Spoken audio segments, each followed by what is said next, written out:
But while you're busy being a Native American and not being related to Africans at all, guess what?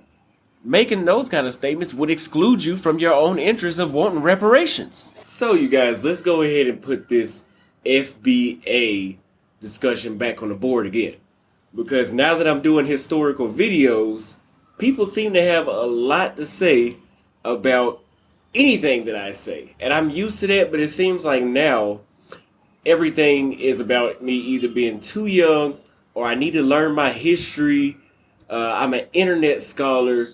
So let's go ahead and get into what FBA is. I'm going to give it a fair assessment this time. FBA stands for Foundational Black Americans. It's a term popularized by Tariq Nasheed, and it refers to Black Americans who are descendants of American slavery, meaning their lineage traces back to Africans enslaved in the United States. So just reading that based off of what that says, I would fit into that category. Now, at the same time, these same people that claim to be part of this FBA stuff also say that they're Indians. Or you guys have heard me call it the Featherheads. They call it that as well. And they walk around and ride horses with feathers on top of their head. They also do that. FBA emphasizes cultural lineage, reparations, and separating the unique historical struggles of Black Americans from more recent Black immigrants. Basically creating a hierarchy. Let's talk about the gatekeeping blackness argument, which is one of the issues that I've had the entire time, and I'll tell you why. Many FBAs say non-FBA black people steal the culture, hip-hop, slang, civil rights movements, while not contributing. So what they're basically saying is non-African, non-black Americans, which could be somebody from Brazil, Africa, Colombia, Britain, not France, non-black Americans, as long as they're black, basically, but they're not in America, they basically steal our culture. Now, if we want to put it in specific with Africans, I know exactly what y'all are talking about when y'all say that.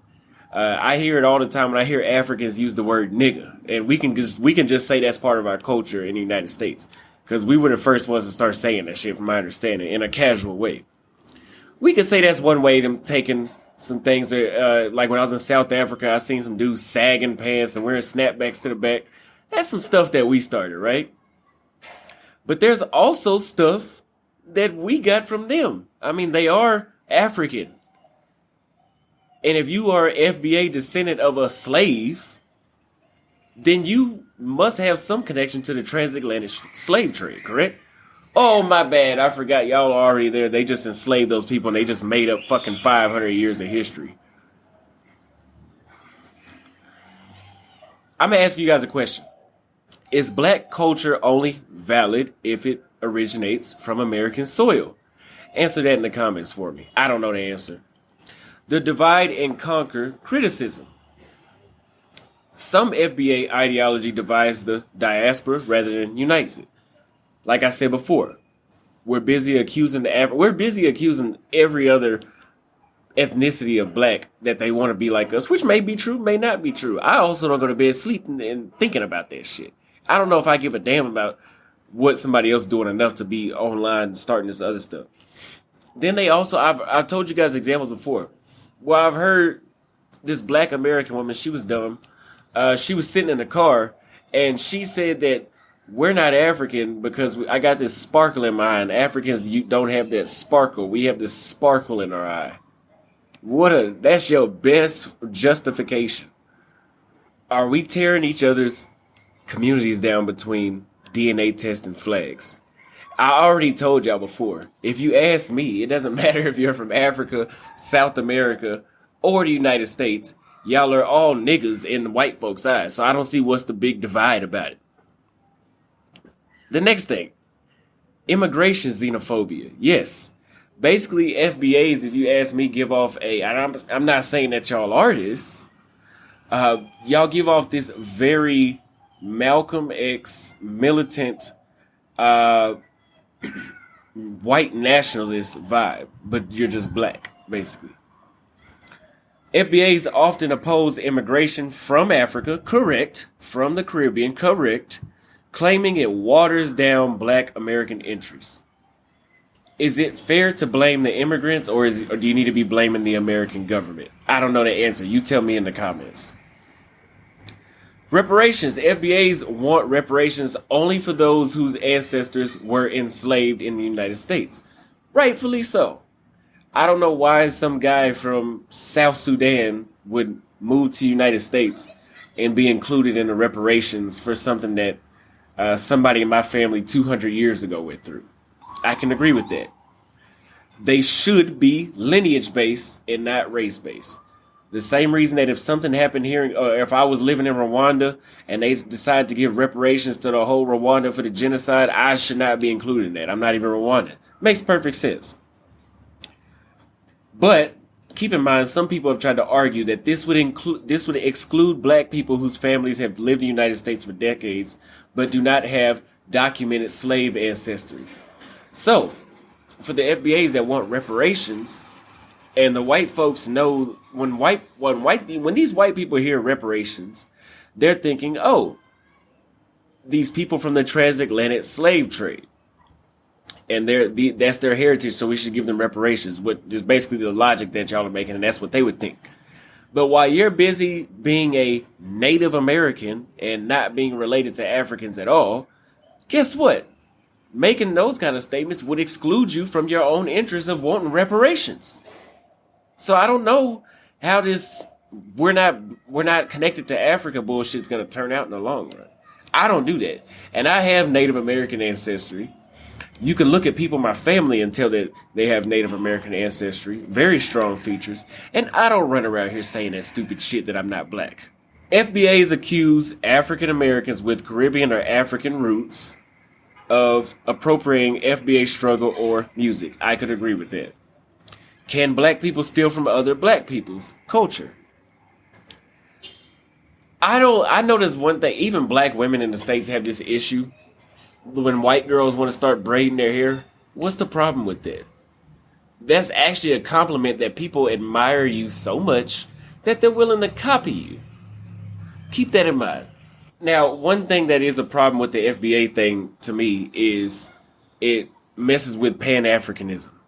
So I'm not a Pan-Africanist. I'm just Austin Holleman. I'm not on none of that Malcolm X, Martin Luther King, none of that shit. Okay, I'm not on none of that. I'm just me.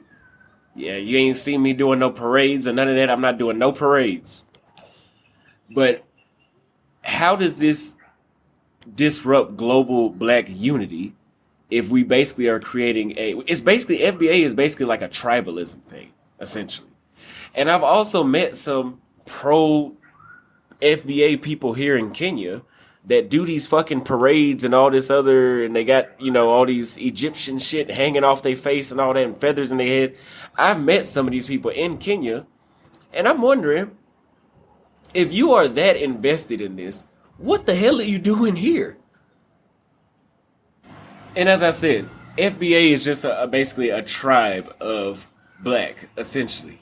And I don't even know if I should say tribe, because I've had some somewhat mentality, I don't know, Pan-African people try to tell me the word tribe is a colonial term, and the proper term for tribe was group of people. I thought those meant the same thing, but apparently I'm wrong about that. Maybe I'm too young to know history, as y'all have said, because you definitely cannot know about World War I unless if you were there, or you can't know about slavery unless if you were there. You got to be a certain age to know about that kind of stuff. You can't read a book or go to a history class and learn. You got to be a certain age to know that. Y'all are dumb. Yeah, some of these comments y'all leave are dumb. Basically, I think this is more of a cult of. If people try to say it's not an organization, but based off of what I've seen, and I'm giving it a fair chance by doing my research and looking up the definitions, and I can say I would be FBA, but based off the way how the nationalistic, Nazi-like behavior that it has against other groups of black people in this, I'm not with the whole black hierarchy thing, okay? We're all descendants of slaves at some point. Some people even try to tell me that my analysis of slavery is incorrect. A slave is a fucking slave. I don't give a damn if they treated you better than the other slaves, you're still a slave. I mean, did you put in a resume and a job application to get your job, or were you held against your will and transported to another part of the world to do work? That's what a fucking slave is. A human trafficker does not usually have people in chattels, like if they're like a sex slave or something in somewhere in Texas. They don't have to be on a plantation getting whipped. A slave is a slave. Anyway, FBAs were descendants of slaves. Some may say otherwise. I'm going to open up this discussion and we'll do some responses, and we're going to shut this down for once and for all. And honestly, I think that this isolating the black Americans from everybody else is actually disadvantaging the entire black race, because we should actually work together, because with your new administration, a lot of stuff is finna get bad for the immigrants and for the native black Americans.